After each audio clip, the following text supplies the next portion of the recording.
বাংলা স্বরবর্ণগুলো পড়া শিখি। বাংলা ভাষা সম্পর্কে জানতে গেলে প্রথমেই আমাদের স্বরবর্ণ এবং ব্যঞ্জনবর্ণ সম্পর্কে জানতে হবে।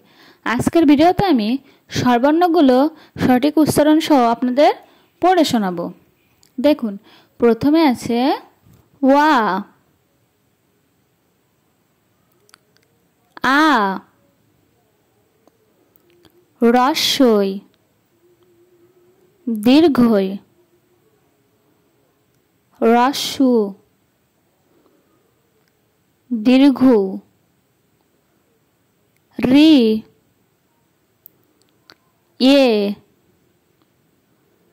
ওই, ও, ও। ভিডিওটি ভালো লাগলে লাইক, কমেন্ট, শেয়ার করে যাবেন আর আমাদের চ্যানেলটি সাবস্ক্রাইব করে রাখবেন। ধন্যবাদ সবাইকে।